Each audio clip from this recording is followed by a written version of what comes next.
Vamos a leer desde el versículo 13 en adelante, Lucas 24, 13.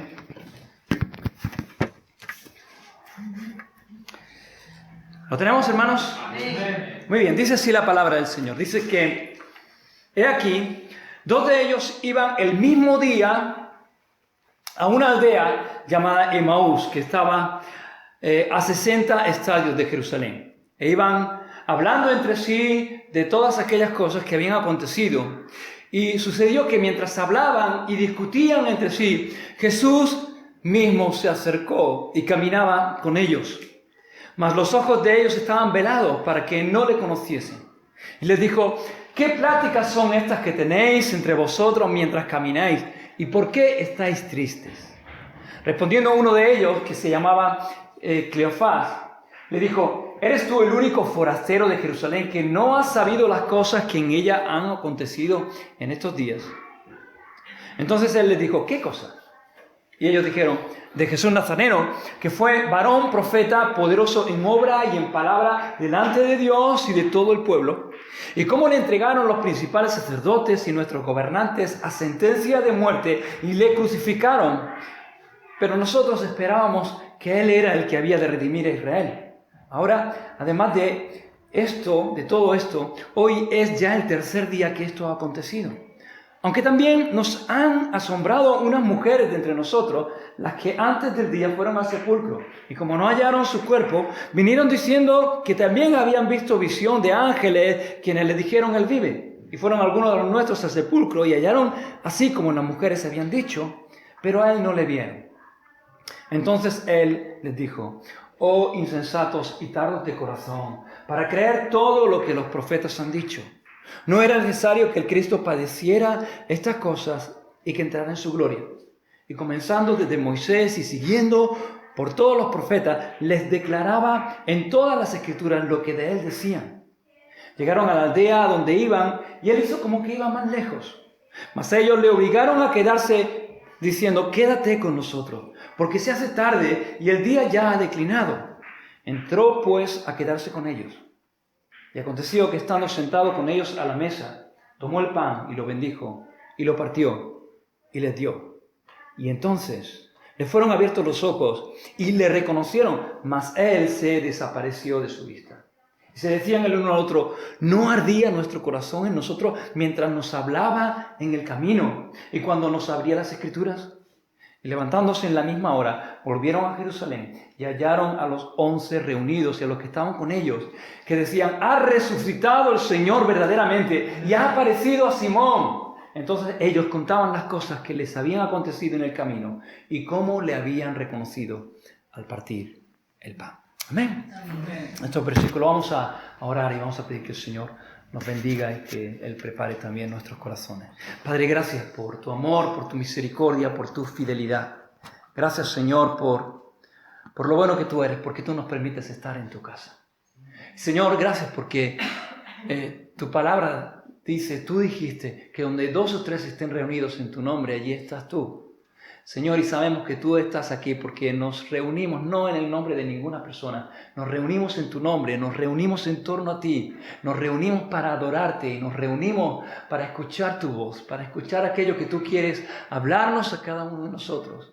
Te ruego ahora, Señor, que tú unjas mi vida, Señor, que tomes mi mente, mi corazón y mis labios y que unjas también nuestros corazones y prepares nuestras vidas, que abras nuestras mentes y que tu Espíritu Santo tome lugar en esta tarde y en este lugar, y que tú puedas hablarnos, puedas traer esta palabra, Señor, y aplicarla a cada una de nuestras vidas, y que mientras escuchamos tu palabra, Señor, nuestro corazón arda. Gracias, Señor, te lo pedimos, te lo ruego todo en el nombre de Jesús, tu Hijo amado. Amén y amén. Muy bien, hermanos, pues en esta tarde hemos leído un pasaje que creo que la mayoría, si no todos, yo creo que todos conocemos este pasaje. Creo que todos hemos leído en más de una ocasión este pasaje. Pero este pasaje es uno de estos pasajes a los que siempre es bueno volver para extraer las enseñanzas, las aplicaciones que de él se desprenden, de esta historia, de estos hombres, de este encuentro de estos dos hombres con el Señor Jesucristo en el camino a una aldea llamada Emaús. Y este pasaje comienza en el versículo 13 diciendo, he aquí, 2 de ellos iban el mismo día a una aldea llamada Emaús, que estaba a 60 estadios de Jerusalén, como unos 12 kilómetros. Así comienza, he aquí, 2 de ellos. ¿De quiénes? Pues de los discípulos, eran discípulos de Jesús, dice que eran de ellos. En el pasaje justamente anterior está hablando acerca de los discípulos, de todo lo que estaba ocurriendo allí con los discípulos. Y dice, 2 de ellos, 2 de los discípulos. Estos 2 hombres eran de los discípulos de Jesús. No eran del círculo, no eran de los 12, pero sí era del círculo más amplio de discípulos que iban con Jesús, de un círculo más amplio de discípulos del Señor que subieron con Él a Jerusalén para celebrar la Pascua. Y estos 2 dicen que en el mismo día, ¿qué día? Pues en el mismo día que estaban ocurriendo las cosas que nos narra el pasaje justamente anterior. El pasaje justamente anterior es el pasaje de la resurrección de Jesús. Y en ese mismo día ya las mujeres se habían vuelto y habían dado el informe, habían informado a los discípulos de que ellas habían ido al sepulcro y se habían encontrado con que el sepulcro estaba abierto y que la tumba estaba vacía.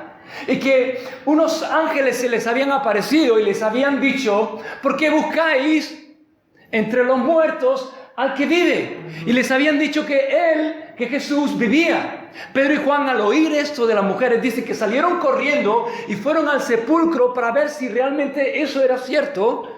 Y encontraron igualmente que la tumba estaba vacía. Así que ya había comenzado a propagarse la noticia de que la tumba estaba vacía, de que Jesús no estaba en la tumba. Y mientras todas estas cosas estaban ocurriendo, 2 hombres, 2 de los discípulos de Jesús salían de Jerusalén. Estos 2 se iban alejando de Jerusalén, iban camino de una aldea llamada Emaús, que estaba como unos 12 kilómetros de allí, de ese lugar. Y es interesante, hermanos, porque ellos están alejándose de Jerusalén. Ellos van dejando atrás Jerusalén y están también dejando atrás a los discípulos, al resto de los discípulos. Jerusalén era el lugar donde Jesús había sido crucificado. Jerusalén era el lugar de la cruz de Cristo. Jerusalén era el lugar donde Jesús había sido sepultado, donde el Señor Jesús había quedado. Jerusalén era el lugar en el cual se estaban produciendo todas estas noticias acerca de que la tumba estaba vacía. Y alejarse de Jerusalén era distanciarse del Señor. Era alejarse de donde estaba el Señor, era alejarse de donde estaban aquellos que eran los discípulos del Señor. Y la pregunta que nos podemos hacer es, ¿por qué se van? ¿Por qué estos 2 hombres, mientras estaba ocurriendo todo esto, el primer día de la semana, aquel domingo glorioso, salen de Jerusalén? ¿Por qué se van a 60 estadios, a 12 kilómetros del lugar donde tenían que estar? De donde están aquellos con los cuales ellos tenían que estar, porque también eran de ellos, eran discípulos de Jesús. La Escritura no nos dice exactamente la razón del viaje, pero sí nos dice cómo iban estos hombres haciendo ese viaje. ¿Cómo estaban? ¿Cuál era la situación de estos hombres? Versículo 15 dice que hablaban y discutían entre sí. El versículo 17 dice que estaban tristes, porque Jesús les dice y les pregunta, ¿por qué estáis tristes? Y ellos responden, por todas las cosas que... ¿Acaso eres tú el único que no sabe lo que ha pasado en Jerusalén?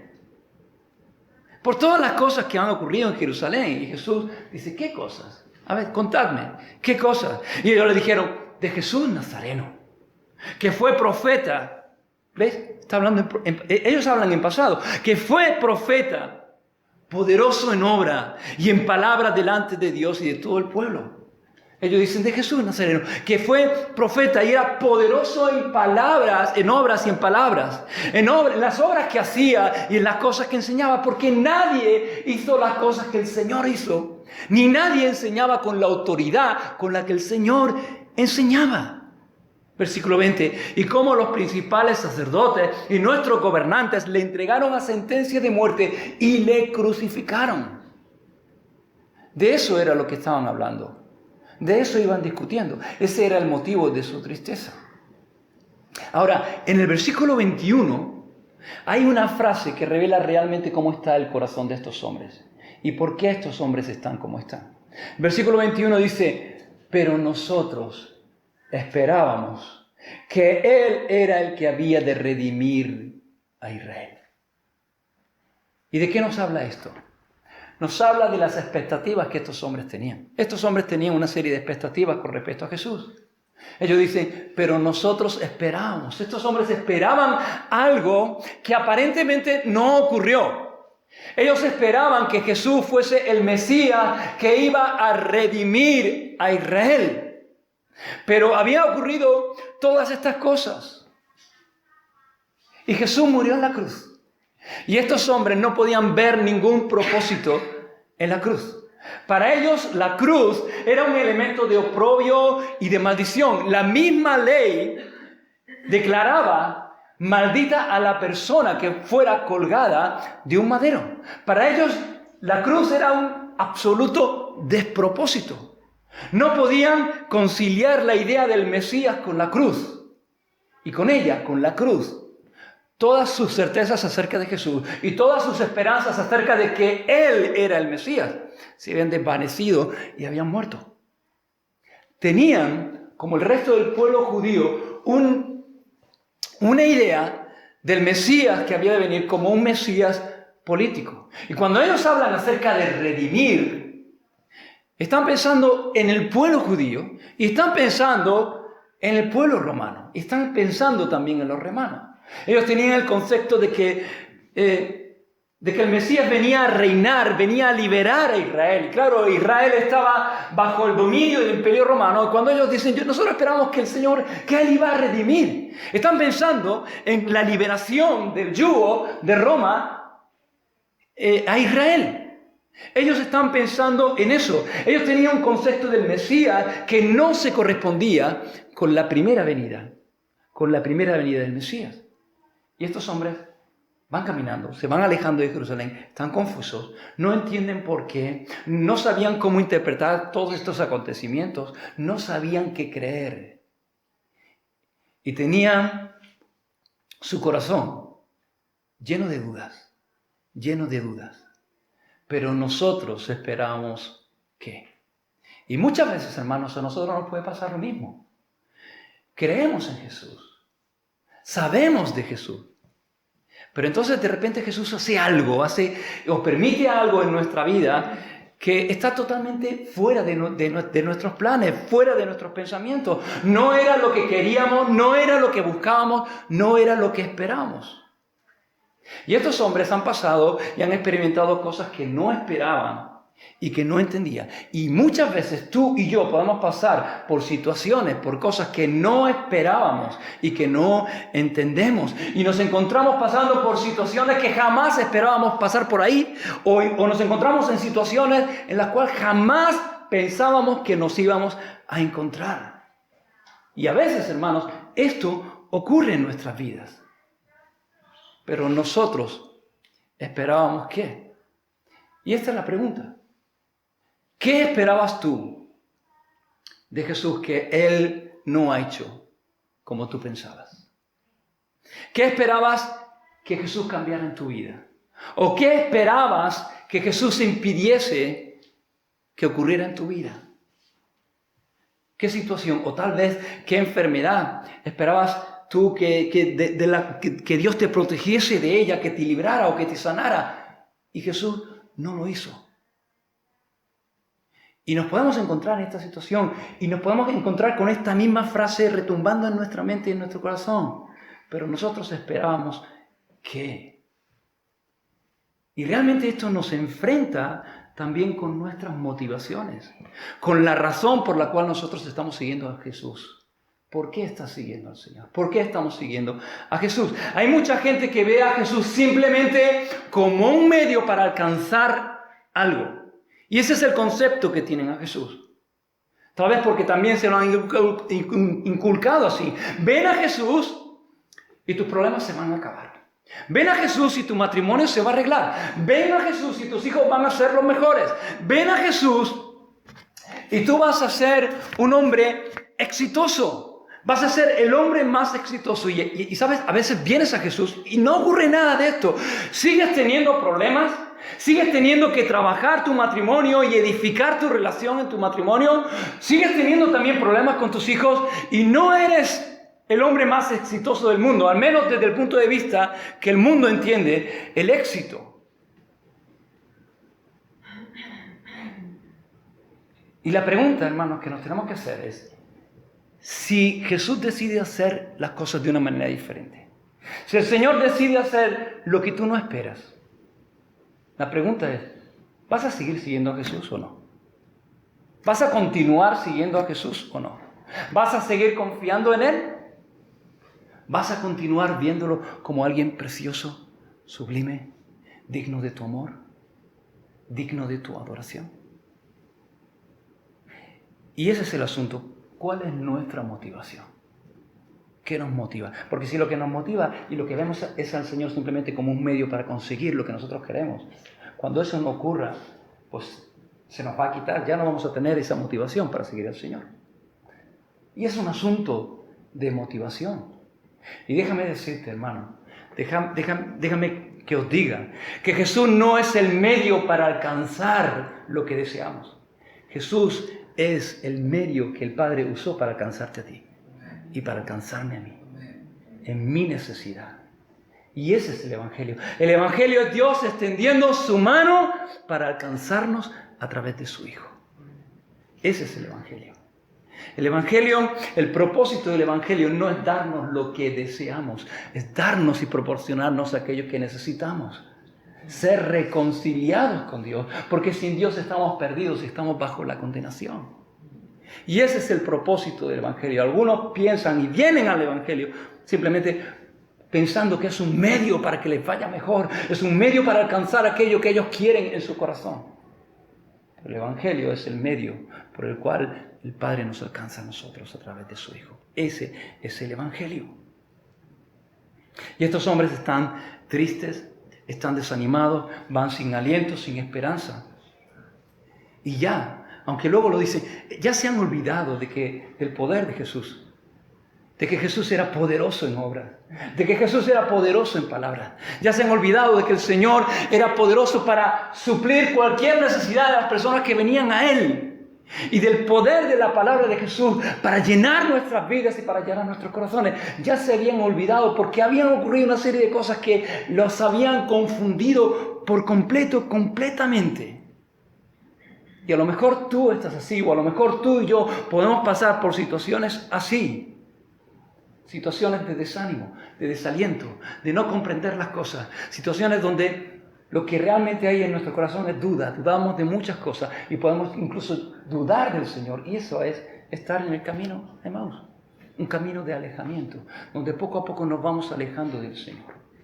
Si recordamos las cosas que el Señor hizo, recordamos las bendiciones que Dios nos ha dado, recordamos los tiempos gloriosos cuando sentíamos su presencia y el gozo, pero ahora miramos atrás y vemos como si el Señor estuviese muerto, como si Él ya no tuviera poder sobre nuestras vidas para reavivar eso, como si eso fuera un tiempo muy lejano y ya eso que tú sentías, ese fuego se ha ido apagando, y ya no hay calor en tu corazón, simplemente hay frialdad, ya no te emocionas cuando estás en la iglesia ni cuando te sientas delante de la palabra. De hecho, ni siquiera te sientas ya delante de la palabra.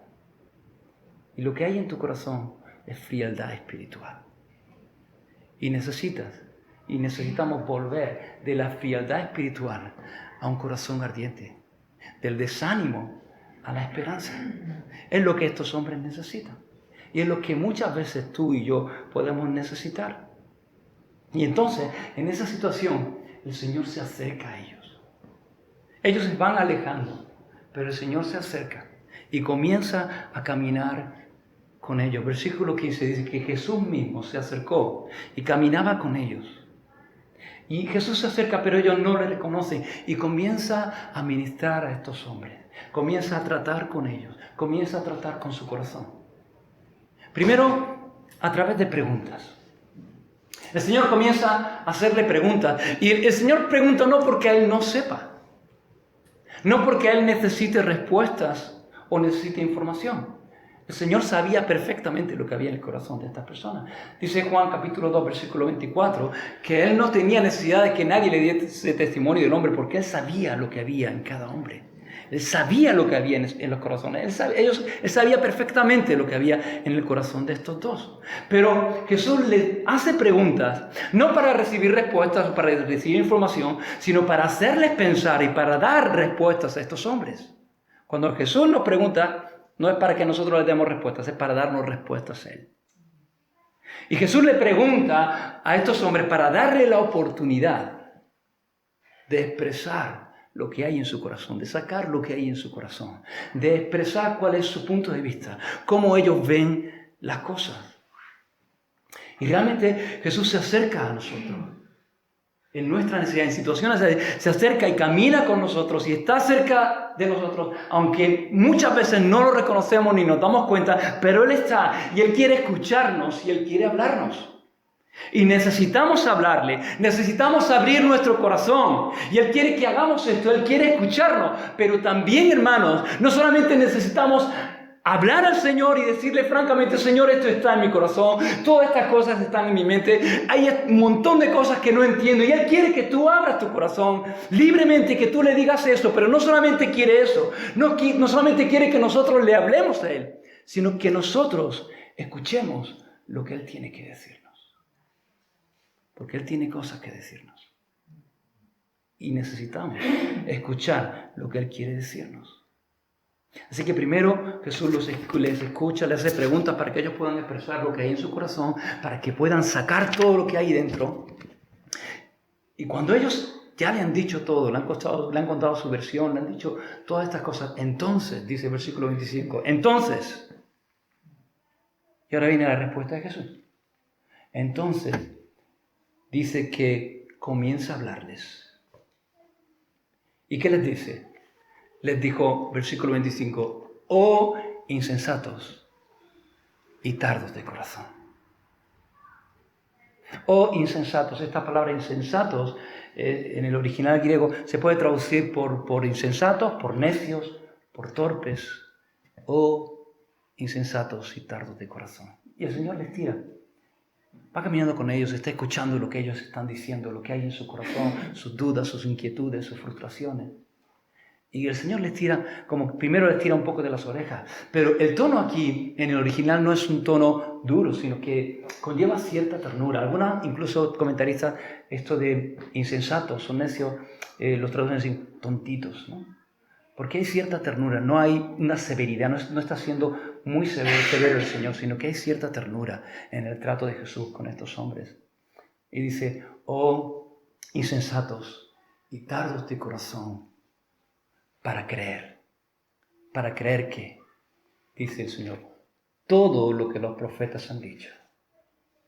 Y Jesús no le reprocha a estos hombres ni le echa en cara a estos hombres que no hayan creído a las mujeres. Ellos cuando hablan dicen, y también, también hay algunas mujeres que yendo a la tumba, pues se han encontrado la tumba vacía y han venido diciendo que han tenido una revelación. Y tú lees esto y la impresión que te da es que estos hombres no creyeron a las mujeres, no habían creído a las mujeres. Y la realidad es que no habían creído a estas mujeres. Si la hubiesen creído, no habrían salido de Jerusalén. Se habrían quedado allí. Pero Jesús no les reprocha, no le está reprochando que no hayan creído a las mujeres. Les dice, ustedes son insensatos, sois necios por no haber creído todo lo que la Escritura dice. ¿Por qué? Porque los judíos, y ellos como judíos les pasaba lo mismo, no lograban concebir la idea de un Mesías que era glorioso, que era un rey que iba a reinar para siempre y que al mismo tiempo era un Mesías sufriente. Eso no le entraba en la mente, no le entraba en su cabeza. Gloria y sufrimiento, gloria y dolor, eso era incompatible para ellos. Entonces, ¿qué hacían? Cuando leían la Escritura eran selectivos. Entonces, tomaban todos esos textos que hablaban acerca de la gloria del Mesías, del reinado eterno, de que iba a estar sobre toda la tierra, todo ese tipo de versículos, ellos lo tomaban. Pero cuando hablaba acerca del sufrimiento, del dolor, de la muerte del Mesías, esos no lo tenían en cuenta, los ignoraban esos textos. Entonces eran selectivos a la hora de escoger los textos. Y hermanos,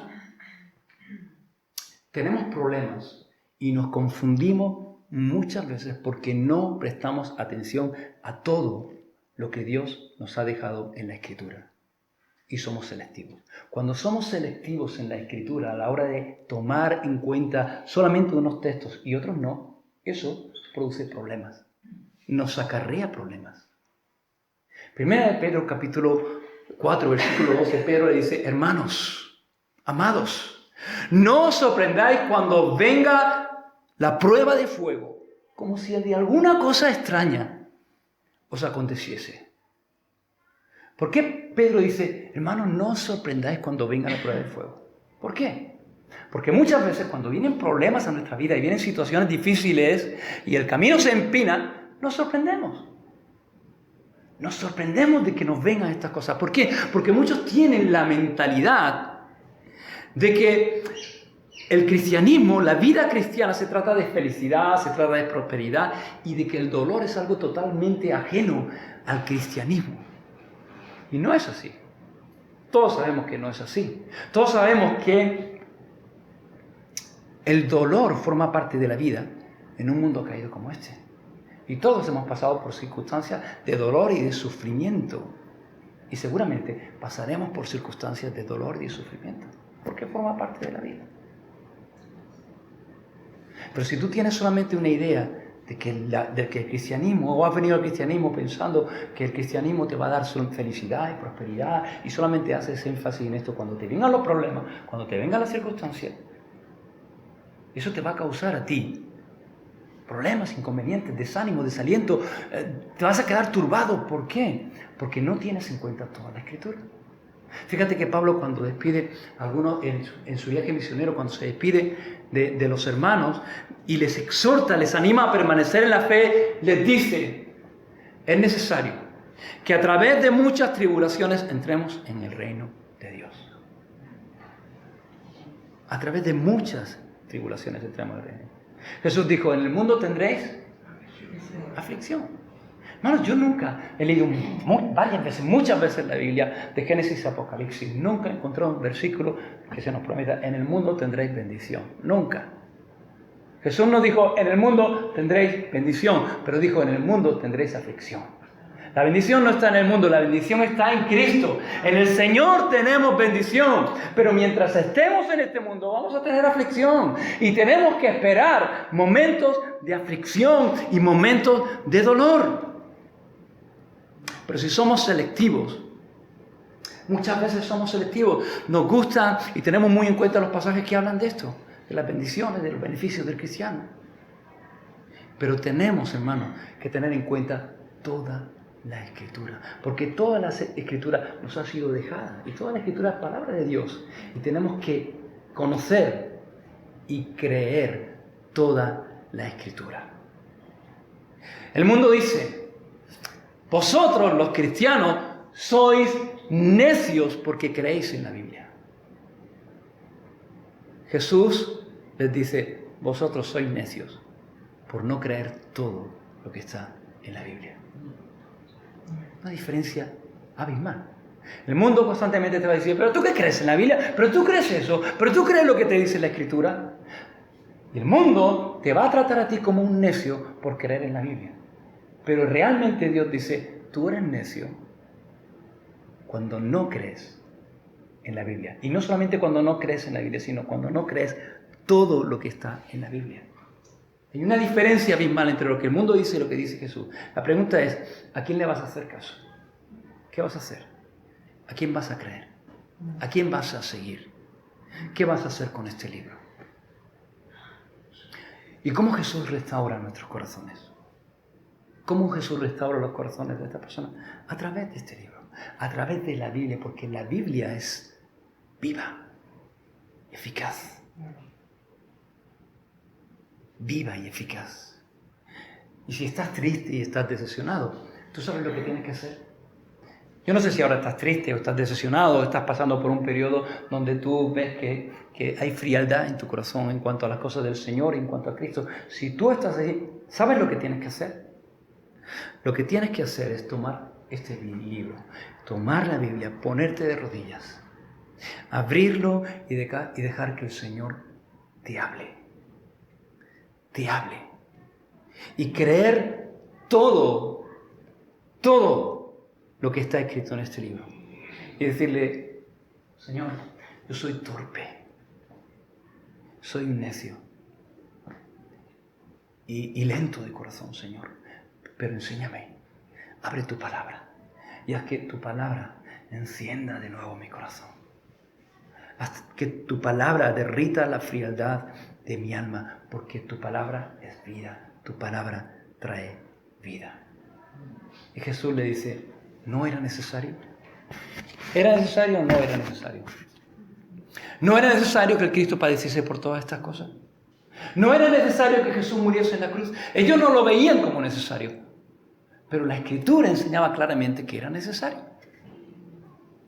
Había pasajes claramente en la Escritura que hablaban acerca del sufrimiento. Isaías 53 es todo un capítulo que habla acerca de la necesidad de que el siervo sufriente, el Mesías, padeciera el sufrimiento, el dolor, aún de dolores, y muriese, y el Jehová cargaría en él el pecado de todos nosotros. El libro de Daniel habla en el capítulo 9 de que era necesario que el Mesías iba a morir. Todas esas cosas estaban ahí. Y Jesús dice, no era necesario que estas cosas ocurriesen. Cuando en Juan capítulo 3 Nicodemo llega a Jesús con esa inquietud en su corazón, Señor, ¿cómo puedo ser salvo? ¿Cómo puedo tener la vida eterna? Jesús le dice, no puedes, a menos que nazcas de nuevo. Porque tú estás separado de Dios, estás muerto espiritualmente por causa de tus pecados. Y a menos que seas reconciliado con Dios y puedas nacer espiritualmente, tú no puedes ir al cielo, tú no puedes ver el reino de Dios. Y Nicodemo dice, ¿cómo puede hacerse esto? Y Jesús dice, como Moisés levantó la serpiente en el desierto. Así es que necesario que el Hijo del Hombre sea levantado, para que todo aquel que en él crea no se pierda, sino que tenga vida eterna. Amén. Ellos no entendían por qué el dolor de Jesús, por qué la cruz, por qué el oprobio, por qué la muerte del Señor. Pero era necesario. Y a veces hay muchas cosas en nuestra vida que tal vez no entendemos. Pero Dios las permite porque son necesarias. No lo vemos hasta el final de la historia. Cuando estamos pasando ahí es difícil, pero son necesarias. Y Jesús comienza a declararle en las Escrituras todo lo que de Él decían, comenzando desde Moisés y por todos los profetas, en todas las Escrituras. ¿Tú te imaginas caminar con el Señor y el Señor, una escuela dominical, pedazo de escuela dominical que le dio el Señor a estos hombres en el camino, hablándole acerca de pasajes, acerca de toda la Escritura, mostrando cómo toda la Escritura hablaba de Él? Porque toda la Escritura habla de Cristo. Son 66 libros, son 2 testamentos, pero toda la Escritura tiene un personaje central que es Jesucristo. Toda la Escritura trata de un solo tema, la salvación del hombre por parte de Dios. Y vemos la Escritura desde Génesis hasta Apocalipsis constantemente a Jesucristo, al Hijo, como una marca de agua en cada página de la Escritura. Y el Señor comienza a decir, ¿ves la marca de agua? ¿Ves aquí cómo habla acerca de Cristo? ¿Ves cómo habla acerca de las cosas que tenían que suceder? Y el Señor les va mostrando esto. Y van leyendo y ellos, sus ojos van siendo abiertos. Y hermanos, eso es lo que necesitamos. Necesitamos que nuestros ojos sean abiertos cada día a la verdad de la Escritura. Y el problema, hermanos, es que a veces subestimamos. No creemos que este libro tiene poder para hacer algo en nuestras vidas. No creemos que este libro, la palabra de Dios aplicada a nuestras vidas por el Espíritu Santo, puede transformarnos y puede cambiar no solamente nuestras circunstancias, sino nuestra manera de ver las circunstancias y nuestra manera de atravesar por los desiertos y por los caminos empinados. Cuando vemos que no nos ocurre nada extraño, sino que forma parte de las cosas que el Señor ya nos ha avisado que van a ocurrir. Eso trae tranquilidad a nuestro corazón, pero más tranquilidad trae cuando sabemos las promesas que Él nos da. Que a veces tal vez no lo veamos, pero el Señor se acerca a nosotros. Jesús mismo se acerca a nosotros y comienza a caminar con nosotros. Y aún más cerca, en momentos así, en momentos de debilidad. Y entonces el versículo 28 y 29 dice que llegan a la aldea donde iban. Y él hizo como que iban muy lejos. Mas ellos dice que le obligaron a quedarse. Y diciéndole, quédate con nosotros porque se hace tarde y el día ya ha declinado. Y Jesús entró a quedarse con ellos. Me encanta este versículo y me encanta lo que hacen estos hombres, porque es algo que tú y yo podemos hacer y debemos hacer muchas veces. Decirle estas mismas palabras al Señor. Porque cuando estamos en situaciones que no entendemos, que no comprendemos y la vida parece que todo alrededor porque literalmente esto le están diciendo, le dice, Señor, se está haciendo oscuro. El día se está terminando. Y hermano, muchas veces nosotros como que todo a nuestro alrededor se hace oscuro. Pasamos por situaciones que no comprendemos y la cosa se hace oscura. Y entonces en ese momento tenemos que decir, Señor, quédate conmigo. Señor, quédate con nosotros porque la cosa se está poniendo muy oscura. El día termina, les dicen ellos. Y hermano, llegará el momento en que nuestro día terminará sobre esta tierra. Llegará el momento en el que el día de partir de este lado de la eternidad hacia el otro llegará. Y vamos a ficar, el tiempo va pasando y algún día nos encontraremos en esa puerta. Y aunque sabemos que el Señor está con nosotros y el Señor nos ha prometido estar en ese valle de sombra y de muerte y Él va a estar con nosotros y lo sabemos, pero podemos decir, Señor, el día termina. En ese momento, qué tranquilidad, qué paz saber que cuando nos encontremos en esa puerta podemos decirle, Señor, quédate conmigo. El día está terminando, Señor. Yo sé que tú has prometido que vas a estar conmigo en este valle de sombra y muerte, pero tómame de la mano y ayúdame a cruzar este Jordán hasta que amanezca de nuevo en Canaán, en la tierra que tú me has prometido. Señor, quédate conmigo. Cuando a veces llegan situaciones de enfermedad o algo que han hecho y que nos ha hecho daño, o situaciones en las cuales no vemos salida por ningún sitio y es el momento de decirle, Señor, quédate conmigo. Señor, está oscuro. No veo luz por ningún sitio. Pero si tú estás conmigo, yo estoy tranquilo aunque no haya luz. Quédate conmigo, Señor. Como un niño, por la noche, cuando tiene miedo y le dice a su padre, papá, quédate conmigo un poco, que está muy oscuro. Nosotros podemos acudir al Señor y decir, Señor, quédate conmigo. ¿Y qué hizo el Señor? Se quedó. Hermanos, qué tranquilidad, qué seguridad, qué bendición saber que sea cualquier situación por la cual podamos pasar en esta vida, no estamos solos. Y que hay un Padre al cual le podemos decir, papá, Padre, quédate conmigo, que se está poniendo muy oscuro. Quédate conmigo, que el día declina. Y Él nos sigue, Él no se separa, Él viene y se pone a nuestro lado. Y saber que Él va a estar con nosotros. Entonces el Señor se queda con ellos y entra y comienza a comer con ellos. Y entonces dice que aconteció, versículos 30 y 31, aconteció que estando sentado con ellos a la mesa, tomó el pan y lo bendijo y lo partió y les dio. Y entonces le fueron abiertos los ojos y le reconocieron. Mas a él se desapareció de su vista. Entonces reconocieron a Jesús. ¿Cuándo, hermanos? Cuando partió el pan. Ahora, ¿cómo supieron ellos que era Jesús? ¿Cómo se dieron cuenta? ¿Cómo pudieron reconocer a Jesús? Cuando Jesús partió el pan. A lo mejor vieron las heridas en sus manos. No sé. Algunos lo relacionan, dice, con el pasaje de la cena del Señor o de cuando el Señor instaura la Santa Cena. Y entonces, como el Señor en la Santa Cena había bendecido el pan, lo había partido, lo había repartido, pues como que ellos reconocen. Pero, hermanos, estos no eran de los 12. Estos no habían estado en el aposento alto. Pero habían estado con Jesús. Y no es el único lugar donde Jesús parte el pan. Coge el pan, lo bendice, lo parte y lo da. En Lucas capítulo 9, cuando nos habla acerca del pasaje de la multiplicación de los 5.000, nos dice que Jesús hace exactamente esto. La multitud está hambrienta y entonces Jesús le dice a sus discípulos, dadle vosotros de comer. Ellos dicen, Señor, ¿qué le vamos a dar? No tenemos nada para darle a esta gente. Y entonces el Señor le dice, bueno, hacedlo sentar. ¿Qué tenéis? Tenemos 5 panes y 2 peces. Entonces dice que Jesús, tomando los panes y los peces, los bendijo, los partió y los dio a sus discípulos. Y ellos no estuvieron en el aposento alto, pero eran del grupo de discípulos más amplio de Jesús y a lo mejor sí estuvieron allí. y sabían cómo Jesús bendecía y cómo el Señor partía. O tal vez las heridas. No sé, el caso es que lo reconocieron. Ahora, es importante, y hay algo importante aquí, porque si bien es verdad que es en ese momento cuando cuando ellos reconocen al Señor, su corazón comenzó a arder aquí o antes, hermanos. ¿Cuándo comenzó a arder su corazón? Antes. En el camino, dice. No ardía nuestro corazón en el camino y cuando nos abría las Escrituras.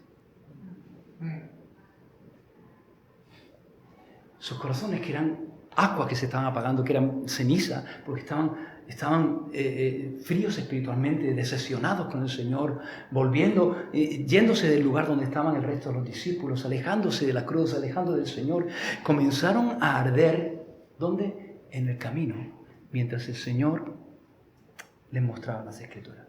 Hermano, ¿no te ha pasado a ti eso? ¿No has vivido tú esa experiencia? Yo creo que el que menos hemos vivido experiencias de lucha espiritual, de prueba, de dificultad, de dolor, de sufrimiento, donde cuando a veces no sabes lo que está pasando, ni siquiera sabes por qué te estás sintiendo como te estás sintiendo, y a veces dudas, no sabes si es Dios, si es el diablo. Situaciones ahí donde estás aturdido y no sabes qué hacer porque sientes que hay algo que ni siquiera tus oraciones pasan de tu cabeza, y entonces ahí estás en tu casa y abres la Biblia y la Biblia comienza a hablarte como nunca, y comienzas a abrir los salmos y los salmos dice: esto está escrito para mí.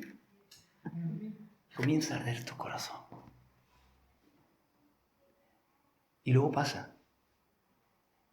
Y te das cuenta de que era el Señor.